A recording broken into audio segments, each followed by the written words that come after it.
So in the past week or so, I actually hadn't been doing so hot drafting Aetherdrift. I've had a fairly successful format overall, but in this past week, my win rate took quite the nosedive. I had a bunch of 2 3s, 3 3s, an 0 3 or 2 sprinkled in there. I think my lowest point, I ended up at like 1350 mythic or something, like almost in the percentages. And as you can see, I'm now back in top 250 mythic. And the way I was able to claw back to, top 250 mythic is soft forcing an archetype that I'd call like simic tempo or simic stompy, simic garbage cards maybe. As you can see, there's a lot of, not so great cards in this deck. Basically, decks that look something like this one. And this is one of my trophies, one of the ones that got the 7 wins.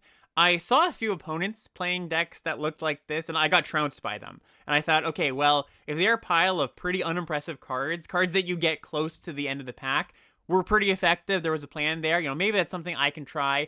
And I think there is something there. For the past 10-ish drafts, I would say, I've been soft forcing this deck, partially for science, because, the first few times I was like, okay, let's just see if this works. And after that, I was like, okay, well, I can consistently get this deck. And in those 10-ish drafts, I've trophied, I think, 5 times, 70% or 71% win rate overall in those 10 drafts.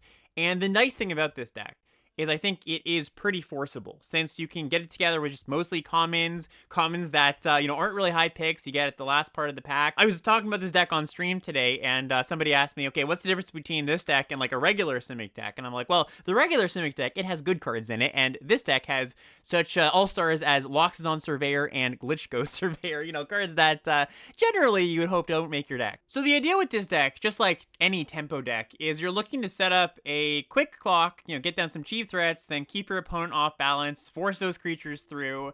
And I think blue and green give you really, really good tools for that kind of strategy at common in this set. So just looking at the creatures here, Venom Sacklegak, that thing is pretty much unblockable if you saddle it early in the game. Gibrick is a 3-powered 2-drop. Sometimes you get that in early, you just get 3 points. Sometimes you can force it in other ways. Skystreak Engineer, nice evasive creature that then grows into a big threat later. And then looking at the 3-drops, like this is where some of the crappier cards come into play that I don't mind. Loxodon Surveyor, like 3-powered creature, that's a clock. That's a pretty good clock. Attacks through a lot of the cheap cards in this format. Glitch Ghost Surveyor, not the best card in the world, but it's an evasive clock. It just puts the pressure on. I like Keen Buccaneer in this kind of deck. It does threaten to, attack for 3. It can get in free damage a lot of the time because the threat of activation, your opponent can't block with their, their 2-3s. So a good suite of cheap creatures that put on pressure. You can pick these up pretty late. And then what really ties this deck together is the ways you're forcing these creatures through, because blue and green get some pretty good ones. So the main 2 that I like are Bounce Off and Bestow Greatness. These are really key to the deck. I think the best ratio for it, I've been kind of toying around with it. I think ideally I would play like 3 Bounce Offs and 2 Bestow Greatnesses. The Bounce Offs, like you're just using these proactively, right? You're going 2-drop, 3-drop on turn 4. Bounce your 4-drop, play a 3-drop attack. You really just set your opponent off balance. And then Bestow Greatness just helps you keep attacking, pushes the last few points of damage. I really do want to have a copy of this and, see a copy of it basically every single one of my games. And you've also got 2 other tools that are pretty good at this. Silken Strength and Stall Out. So Silken Strength helps your creatures that keep attacking, just like Bestow Greatness. Really nice to be able to, for example, attack with an Omnivore. They block, use Silken Strength. Now you got a 4/4 attacking next turn. Plays nicely with the Legak too, because then, they can never block it, basically. Just like so much toughness on your 3-power Death Touch. They really need an answer, like a removal spell to deal with the Legak at that point. And then Stall Out. Like, this is a card that I don't generally advise putting in your deck. I think this card is not particularly good, but it really gets the job done in this kind of deck. When you're just looking to buy 3 turns, take a creature out of commission for 3 turns, and you hope the game is over by then, it just does it. It does what you want. And I wouldn't play too many Stall Outs. I was talking about the ratios. I'm happy with like 3 Bounce Offs and 2 Bestow Greatnesses. I think you only really want 1 or 2 Stall Outs. But this package here really means that you don't have to spend very many picks on removal spells. I mean, removal spells are still good. I'm not going to turn down Flood the Engines or something like that. But if you don't end up with them, it's not a disaster, because I think these cards do a pretty good job of imitating just regular point-and-click removal. Some other commons I like in this deck, some of the generically good green cards. Scurryfoot, great. Hazard of the Dunes, great. Nice and tramply.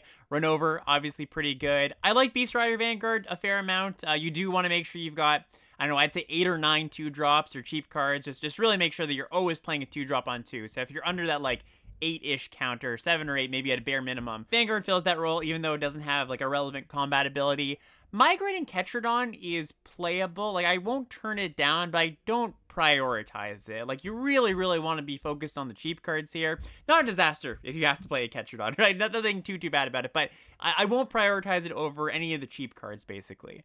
And then for the blue commons, I like Nimblethopterist. Gives you an evasive creature, puts 4 power on the board. And I also like Hulldrifter a lot here. Hulldrifter gets a lot better when you're the beatdown, when you're the one putting on pressure, when you're dumping your hand early, and then you slam a Hulldrifter to refill. That then is a threat, right? It's not very good when you're behind. But in this kind of deck, I actually think it's a pretty good card. Some uncommons that are great in this deck: Greenbelt Guardian. This one's just fantastic in general, but really, really at its best here. Just a super efficient creature that gets giant, gives your things trample. Fan Guardian, also I'd say at its best in this kind of deck, rather than like a black-green grindy deck. I think the best green uncommon for this deck, it's kind of close with the Guardian, but I really like Tarion in this deck. It plays super nicely with Bestow Greatness, just trampling over, 13 damage trample. Plays pretty nicely with Bounce Off, just being able to get one creature out of the way. Oftentimes when your opponent's playing against Tarion, they'll leave like one creature back to chump if they're racing you. And just being able to get that thing out of the way, hit them for 9 is really good. Of course, if you got Tarion, then you want to up the priority of Fang Druid Summoner to go get it. As far as the blue uncommons go, no surprises here. Spikeshell Harrier, great card, and very good in this kind of strategy. I like Diversion Unit in this deck a lot more than I usually would. Usually in my blue decks, or in a lot of my blue decks, I don't really care that much about a 2-1 flyer, but you really care about a 2-1 flyer in this archetype. You really want that evasion early. Roadside Blowout, another one that, will take or leave in a lot of other blue decks, but really is at its home here. Just being able to bounce something, draw a card, keep the gas flowing, really nice. One that I wouldn't really play, one that I don't really want, just to kind of give you a picture of this deck. Sabotage Strategist. I like this card just fine generally, but you don't want a 2 power 4 drop in this deck. Yes, sure, you can, for 7 mana, make it 5/5 flyer, but often you're hoping the game is over by turn 7, right? You're not hoping to have this be your late game. You're hoping just for all of your early cheap cards to be the cards that are contributing to you winning the game. We've also got the Simic uncommons, both totally fine. No, Skyseeker Serpent, just a powerful card. Aether Hive, I'll play if I've got enough exhaust creatures, but, not as much of a priority as if I was just drafting, like, the Simic exhaust deck. A few little interactions to call out. Number 1 is the interaction between anything that has trample or gives trample and bounce off. So for those that don't know, or just, want a refresher, basically when your opponent makes a block on your trample creature, you can, after the block, bounce the creature and all the trample damage goes through. So oftentimes I'll set up the combo of like Bestow Greatness plus bounce off to go like, okay, attack, give +4/+4, bounce your blocker after blocks just to push that final few points. Also, Greenbelt Guardian, giving creatures trample. You can kind of do the same trick there with bounce off.